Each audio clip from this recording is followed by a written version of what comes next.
Lega. And Love Show Backspin Sirius XM Yes, DJ sir. EFN in the building. What up? Welcome, sir. Welcome. Here's some information. Welcome. Thank you, brother. How you doing, I'm man? doing well, man. Thank you for having me, man. Got a brand new album coming out. Is it out now? It comes out March 3rd. March 3rd. It's called Another Time. Album featuring Redman, DJ Premier, Troy Ave, Scarface, Talib Kweli. Is that I Mayday? Mayday. Mayday. Okay. Mayday. Inspector Deck. Gunplay. Denzel Curry, Sean Price, You tell 'em. CA, Razzcast, Black Milk, Royce the 5'9", Trick Daddy, Dead Prez, and Wait a a minute. whole lot of Trick Lot of Daddy? work on that. Yeah, I'm from Miami, so Okay. Nice. so Trick Daddy's a Miami staple, you know. Yeah, absolutely. course. Yeah, absolutely. yeah. So how did tell me about you. Tell me about hip hop and you. Okay, well, Because hip hop and everybody is different. For So sure, tell for me sure, about for sure. EFN and hip hop. DJ EFN, for those that might know me, I'm known as the mixtape DJ out of Miami, like the dude that was doing it first consistently out of Miami. I started in 1993, making mixtapes on cassettes. Okay, who influenced that? The mixtape DJs mostly from New York, the Ron G's, the Tony Touches, the SNS's, like those are the guys that were inspiring me. But what I wanted to bring to the table for Miami is that we were getting these mixtapes from New York, but they were bigging up Brooklyn and Queens, and we couldn't really relate to that, and they were putting on artists from out here. Nobody was putting on any local artists from Miami. Right. So what I wanted to bring to the table was I wanted to give you the same quality of mixtape because those mixtapes had quality to them, and I wanted to give you the same exclusivities, the same artists that you're hearing on there, but I'm gonna sprinkle it with Miami flavor and local Miami artists, Okay. so you could discover some talent from your own hometown. Now, EFN, if you remember correctly, when Kid Capri and them started doing mixtapes, there were no artists on the mixtapes. No, and those Artists actually, didn't- Kid Capri was one of the people Yes. that inspired me. They would Yeah. they would do blends. They would do their Yeah. own versions of Yeah. remixes. They would just drop crazy records and crazy mixes. But I think in the 90s, in the mid 90s, 92, 93 is when people started featuring certain artists and they were doing different certain mixtape rhymes. cultures is Yeah, what happened. right. The Kid Capri era, which it did inspire me, was recording him live in his when he was spinning in a club sometimes. Oh, wow. Those are a lot of mixtapes that I was getting. Right. Live shows, Yeah. and then before I had turntable, I was doing pause tapes. Oh, just me too. 2 tape decks. Yeah, me You know too. what I'm saying? From And the then- radio. Yeah, straight up, yeah. Yeah, and so who was the very first person when you started doing your mixtapes? Who's the first local artist that you got to say, all right, come on, I'm doing this and be a part of it? I mean, well, there was a ton of artists. It's just not just one. Like, a lot of the first times you heard someone like a Pitbull or a Rick Ross, it was on my mixtape. Okay. Because the labels and a lot of people catered to me because radio in Miami wasn't playing hip hop yet. It was, and I was doing pirate radio as When well. did and college radio in Miami start playing hip hop? I mean, they played it, but it wasn't. They didn't have no good mix shows. It wasn't too prevalent in radio, so They didn't have that full-blown radio nah, it station? didn't happen till like maybe late '90s. I like think maybe, '93, Dre and I started Hot 97. That's when we were all hip-hop all the time. up In here. 1993, yeah. Yeah, up here. And Miami didn't follow suit? Oh no. L.A., New York, maybe Atlanta, and Miami. For what I know, in a couple, a lot of other states, we didn't have. Radio bloomers. wasn't playing. Not even weekend mix shows? And It was like. If you're talking about like MC Hammer, you know what I'm saying, running it or something like that, yeah, and sometimes you'll get the occasional Pop-pop, record coming right. in there, but it wasn't like a mix show like the way it was out here. When we would come out here, it's like, yo, Wow. this is crazy, and I'd record the mix shows out here and go back down and just listen to them straight, all the time. So we didn't have that. It wasn't until like Luke, what I think he did is he brought Khaled in. Khaled was doing pirate radio, yeah. Mix 96. And he brought him over to do his mix show during Luke's show on 99 Jams. Right. And that's when I think it started to change from that. And then when Clear Channel came, I don't know if they were always there, but when they came in, and then they brought the format that they were doing out here, Right. and that's when it started to change. But before that, it was you had to rely on pirate radio, college radio, and mixtape DJ. Now, a lot of people out there don't know the type of artist Pitbull was before he became the type of artist he is now, which I think is brilliant for him. Yeah, no. Yeah. Now, when I met Pitbull, he had braids and he was talking gangster shit. He admired Dragon. He sounded like Dragon, and Yes, he he did. had the dreads, the dreads, and he was almost signed to Rough Riders, as a matter of fact. Okay. Yeah. So that's the kind of artist that the early mixtapes that you were doing with Pitbull involved in it. That's the kind of stuff he was. I mean, what it was is that it's just whoever locally was doing something, I was gonna feature them on the mixtape. But the mixtape sounded very similar to a Clue mixtape, a Tony Touch mixtape in terms of artists. I would go drive to record stores in Atlanta, come to New York, New Jersey, when it was on vinyl, first of all. Right. And then just like, because I wanted to make sure I had it the same time you were hearing it from these dudes, because I couldn't compete. Because the mixtapes was coming down. Okay. One of the biggest mixtape distributors in all of hip hop was based in Miami. Hip Hop Connection. Right. I got raided by the feds. Right. You know what I'm saying? Like this dude, Mark Freeman, I don't know if y'all know about him, but he got raided by the feds and stuff, and he got screwed up. Yeah. But yeah, it was the same kind of mixtapes. The only thing is, instead of you hearing shout out to Brooklyn and Queens, I'm shouting out the hoods in Miami. Right. Instead of hearing the new guy from Brooklyn and Queens, you're gonna hear the new guy from the different areas of Miami. Right. In the intros in the beginning, but the body of the mixtape was still the same good old hip hop from every region that any other mixtape DJ would play. Right. So were you born and raised in Miami, or you're a transplant? I'm originally from Los Angeles. Okay. So I have that in me as well, but I was raised in Miami. I do consider myself a Miami boy. Okay, so how long did you stay? You was like a little kid when y'all moved to Miami? Yeah, I mean, we moved back and forth a couple times. I think junior high, and then from that point on. Oh yeah, then you from Miami. Yeah. You went to high school in Miami. And I'm Cuban, so that's like Miami. You automatic Miami. Yeah, you Cuban, from you know what I'm Miami. saying? Yeah, absolutely. Yeah. DJ EFN is here, man. We're gonna talk more with him about this album and what did it take to get all of these artists on one album? That had to be a pain in the ass. Yeah. Moni Love speaks very highly of you. Yo. This is my sister right there. Shout out to Moni Love. Many Great years person. and on many different projects. So she speaks very highly of you. She's Dope. like, Ed, you have to have EFN on your show. Call me. I was like, all right, Mo. When she gets it like that, I gotta call her back, man. So tell me about this album another time and why you decided to do it, and then let's talk about the documentary stuff. Yeah, so I was actively doing the mixtape stuff like we were talking about for I think I had up to 44 volumes of it, and I probably stopped being really active in like early 2000. The next progression for me, I think, as a DJ or a mixtape DJ would be to do an album. I saw Khaled do it, the Dramas, all these guys. But at that time, I was doing a lot of stuff. I was managing artists. It just didn't feel like the right moment for me.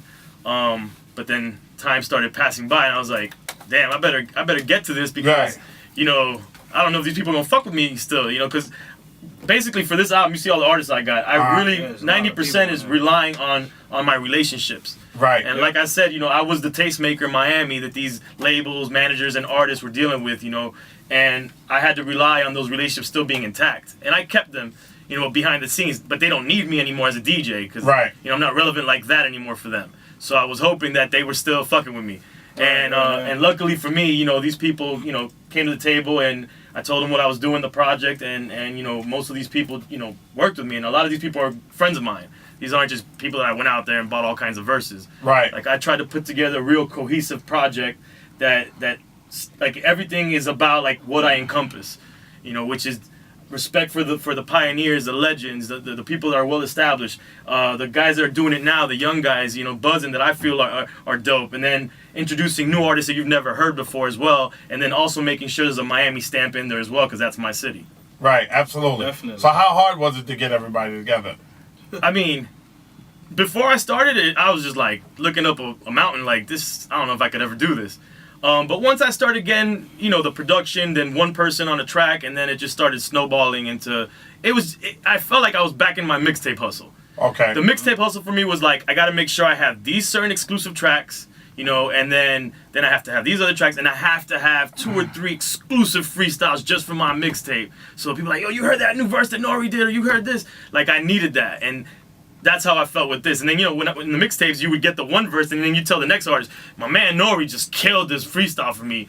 You want to do something on this, and then that's how you would kind of finagle it, and that's how it came about with this album. Like once I started getting people, just I would tell people, hey, this dude just did this. Who did the majority of the production? Did you do it yourself? Nah, I didn't produce it all. I'm just curating the project, executive producing it. I picked local producers from Miami. That was the easiest thing, and I wanted also to put them on. This is one of my young producers, Beats in the Hood, that I manage. Okay. And I did a track with him that's Juvenile, Dead Prez, and Trick Daddy. That's crazy. So yeah, it was mostly local production, but then I wanted to have a couple like feature productions, and I got Premier, which to me, if I'm gonna do a project like this, and as a hip hop head, I gotta have Premier. Gotta have Primo. And that record was real special because Guru had hosted mixtapes for me and worked on stuff with me in the past, and I had these vocals, and I was like, if I ever do something with Premier, I'm gonna present these vocals, be like, would you create a hook out of these vocals? And that's the closest thing I could get to a Gangstar record. Wow. And he did me that solid, and he was like, oh, this is dope. Nobody's ever asked me to do this, and he cut these vocals of Guru saying EFN, Crazy Hood, like, you know, repping my company, and that's Premier cutting it up, and then we put Scarface on that, Troy Ave, and Stally on that record. Okay, Dope. okay, Yeah. all right. That's like a good look, man. Yeah, and I wanted to be like these mix and match artists that you wouldn't think, you're like, I don't know how that's gonna sound, but then you'll see that there's a rhyme and reason, like it came together and it sounds cohesive. Now, is it difficult to put 3 different artists the way music is made today, where guys are so busy they're not in the studio together? Yeah, that is difficult, and I was very lucky that these tracks don't sound like these people are recording in different places. You know, I gave them the theme, you know, and I told them what it was about, and everybody sounded, you know, everything sounded pretty solid. But and a couple people, more than, you know, I would say about half the people came to the studio, to my studio in Miami, and recorded. Like I told you, a lot of these people I'm really close with, and I'm cool with. So a lot of them came to the studio. So yeah, that part, I didn't have a problem with that part. I think once people hear it, that won't be the issue. Like it'll sound like very cohesive. Is the only word that I can This year, Love a Show, Backspin, Sirius XM, we're talking to DJ EFN. Did anybody not show up? Of course. How many people did you reach out to that didn't come through? Don't have to name them though. No. Oh, you know me. I know you. I don't give a fuck. I mean, you know what? Three artists. Three.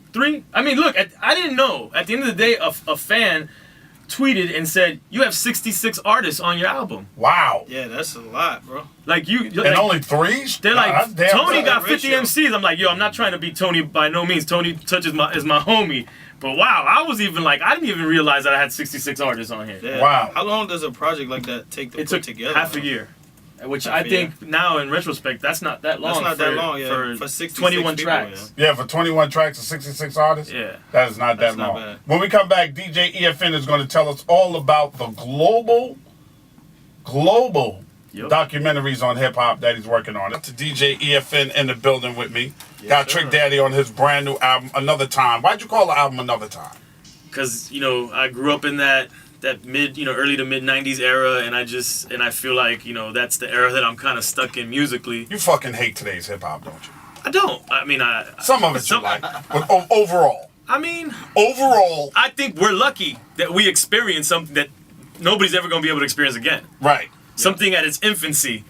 You know, we were lucky. That's it. It's not these kids' fault that they're not experiencing that. Yeah, sure ain't. You know, but luckily they have like artists like a Kendrick, you know, Joey Badass. These guys Joey are Badass album is dope. they're embodying Chris Webby. Shout out to Chris Webby. Saw him last night. He's dope. Childish Gambino. Shout out to him. Lupe Fiasco is crazy as fucking sourdough bread with mold on it, but he's still a dope ass MC. There's so many of them, man. Yeah, man. What's homegirl now? Why I always forget it. She is fucking Rhapsody. Goddamn Rhapsody is dope. Yeah. She's dope, son. Yeah. Dope. You know what I mean? So it's a good thing, man. Now let's talk about what you're doing globally with your documentary series on hip hop. So yeah, 2012, I decided to go to Cuba, which is my parents. They're from Cuba. I got Cuban family, Cuban parents, and I don't know if you know much about. How you feel about? I've been to Cuba one time. Okay. How you feel about what's going on with Cuba right now? We starting a relationship. Personally, my opinion, I think it's a good thing. Anything that's gonna change the approach that hasn't been working all this time, that's gonna help the Cuban people. Right. Now it's gonna be slow. Nothing's gonna change fast. Right. But if it's gonna change in any direction, a little bit, then that's better than nothing. Okay. We have to change our approach. We can't just be stubborn. I don't understand how we have relations with Vietnam. We fought a war with them. Right. You know, with no China. relationships with You know, like, yeah, come on. Yeah. So it's good for the cigar. let's switch it up and let's see what happens. It's good for us that smoke cigars. Yeah, I'm gonna drink some rum, right? That's right. Let's get some more cigars over here, please.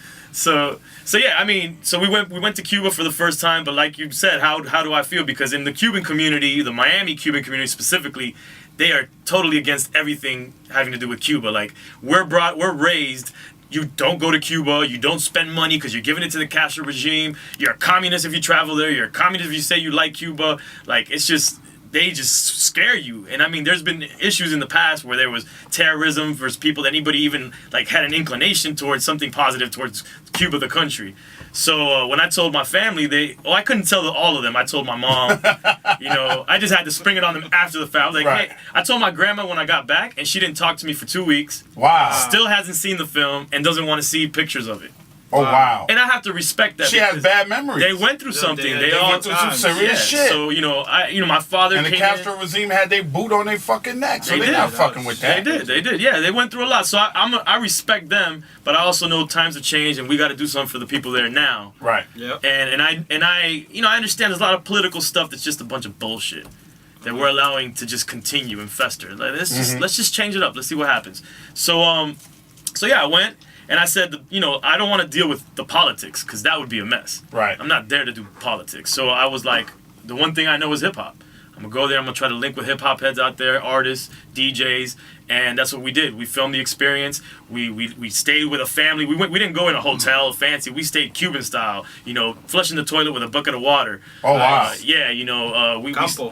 No air conditioner. That was crazy. No AC. Yo, crazy. Lord have mercy, Jesus. And yeah, we did that film, and it was really just something. I'm not a filmmaker. My business partner that was with me, he went to film school.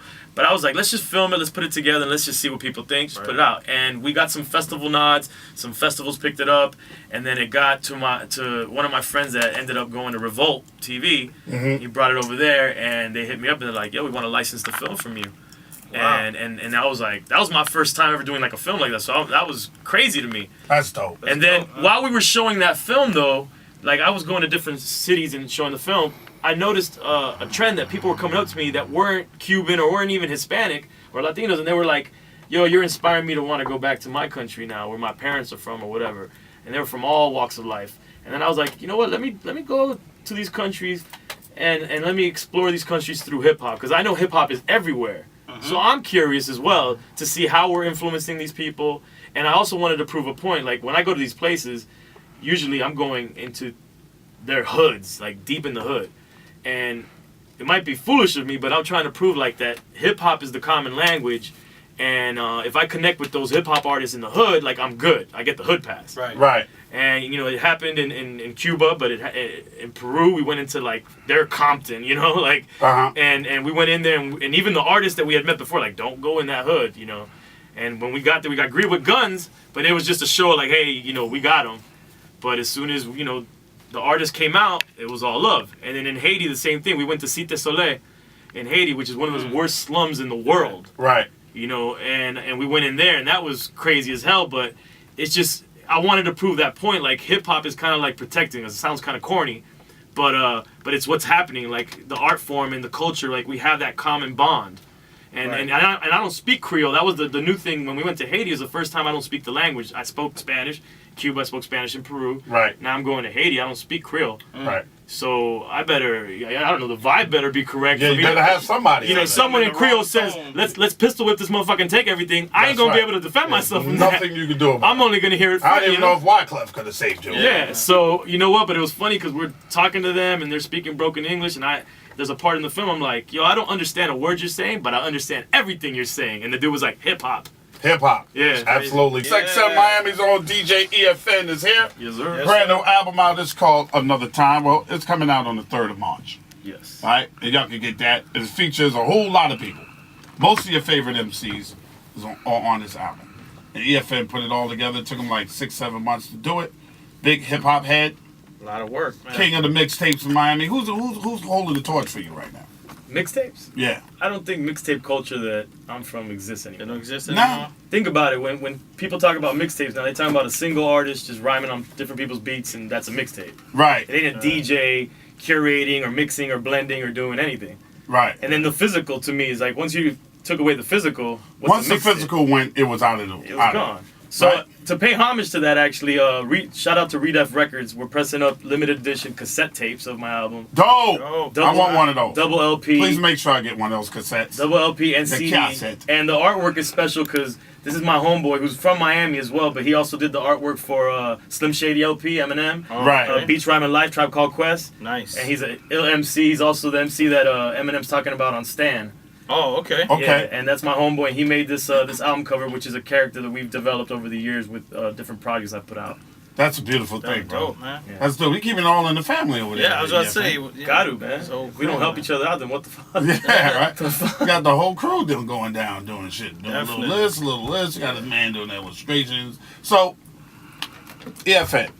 I did this thing when Chris Rock put out Top 5, right? The movie? Mm-hmm. Top 5. So I did a panel. Angie Martinez, Shaheem Reed, a few other heads. We all sat around. And everybody spit out their top 5 MCs of all time. Mm-hmm.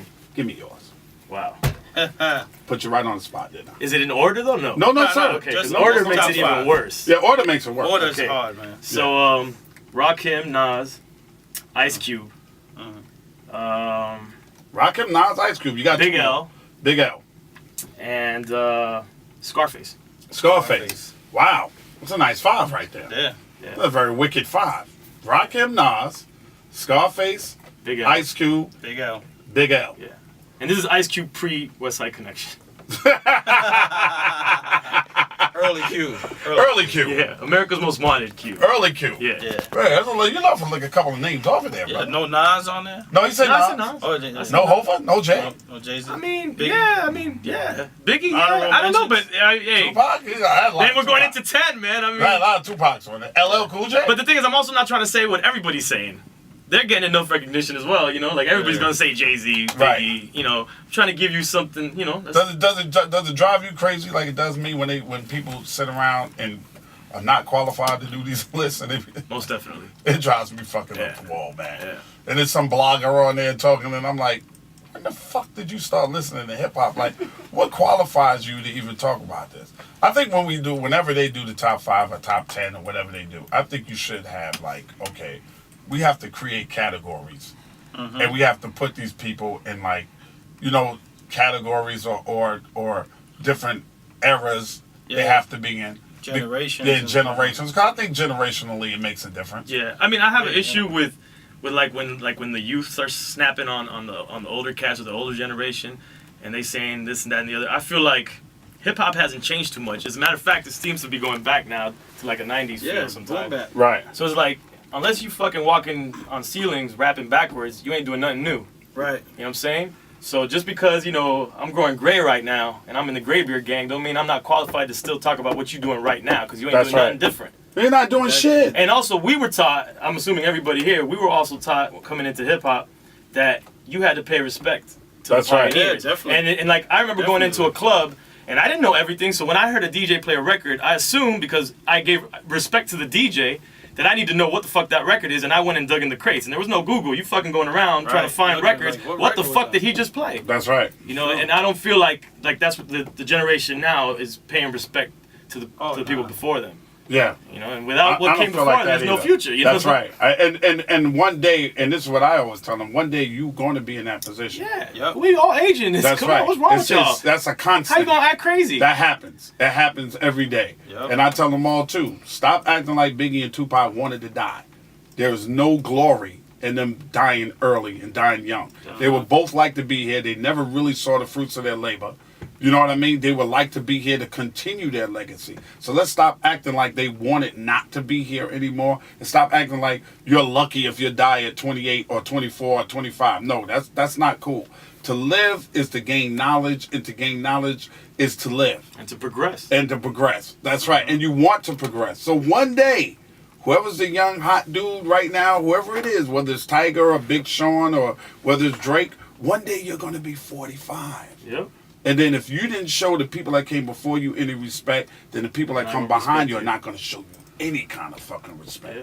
And you're going to be like, I'm Drake, I did this, and I had Grammys, and they be like, fuck out of here with that old, Right. But old there's school a flip. bullshit. There's a flip to that too. You know, cats that are our age or whatever. You know, I'm 39 years old. That act like they 21. You know, Nah, it's 17. disgusting. Like there's these I other cats. refuse to make people make me feel like I'm stupid because I don't like shit. Yeah. I can like what the fuck I want to like, and you can like what you want to like also. But I refuse. I got friends like that too. You don't feel this? I'm like, man, that shit is bullshit, and you know it's Yeah. bullshit. Stop acting like It's you're like 22. you just got programmed, motherfucker. Right. Stop. Don't let them program you. Yeah. Some of it is great. I call it stand on the couch music, but you know what I call the majority of it? I call it milk music. It's like milk in the refrigerator. Sooner or later, the expiration date is gonna happen, and the milk ain't good no more. I like to say sometimes there's a time to be ignorant, you know? Right. Yeah, it's milk music. So you stand on the couch and listen. Big Be responsibly ignorant. Big my lifestyle. Let's do that for a little while. We don't know what the fuck he talking about. But it's good for now. You gotta be responsibly ignorant. Right, responsibly ignorant. I like that. Responsibly ignorant. DJ EFN in the building with us, man. Shout out to Jay Swift in the building. Jay Swift, what up? Yep. It brought tidings of great joy to us, didn't Oh it? man. Great joy, Yeah, great we all got joy. little black boxes. Very That's nice. happy. I like that. Yes. Very happy with that, man. Very good. EFN, where can people get your album, man? I like what I'm hearing They so can far. pre-order it now on iTunes, Amazon, Google Show. Play, Stop trying to steal my album, show. Give it up. and here's the actual cover. Thank And you, then brother. Redef Records is doing the limited press on the vinyl, the tape, and the CD, which will be out in a couple weeks. But you can pre-order that as well right now at redefrecords.com. Did the people from Revolt tell you when they're gonna be airing your documentaries? Yeah, Cuba's airing currently. Like it started airing last year. All right, so they cool. randomly air it now. Right. And then, but when we get closer to Peru will air end of March or beginning of April. Okay. But once that airs, they'll probably like do back to back Cuba and Peru, and then when Haiti comes out, it'll be in May, Okay. and that'll all three of them will start airing. Working, huh, bro? Working. I'm trying to set the next one. I'm trying to go to Vietnam. Oh, wow. That. What's the next country? Yeah, Vietnam. I want to do one where I go to, and everybody thinks I'm crazy, Palestine and Israel in the same film. Oh wow. Oh. Okay then. Yeah. Nice meeting you there, EFN. I just don't want to encounter any problems. He's a terrorist, and he has come over here to spy for the United States, and we would behead him unless you free our political prisoners. Shit. If I pull it off, it'd be a hot film. It'd be a hot film, brother. If you don't pull it off, it'll be a hot film too, because the film will never be seen. They'll burn it. But good luck with it all, man. And thanks for stopping by. No, thank you, man. And thanks for Definitely. keeping hip hop alive, man. Thank Straight you, up. Appreciate that. We need our soldiers, right? Definitely, man. Soldiers from all over the place, man. That's what we're trying to do. We're just trying to keep it moving and keeping this hip hop going and letting people know what the essence and the foundation is and to respect it. Because if you want respect, you got to give some respect out That's right. Sir. to everybody. You're going to be an OG too sooner or later, baby. Yep. Yeah, DJ EFN is in the building, y'all. Let's see that Lover Show, y'all. Backspin on Sirius XM.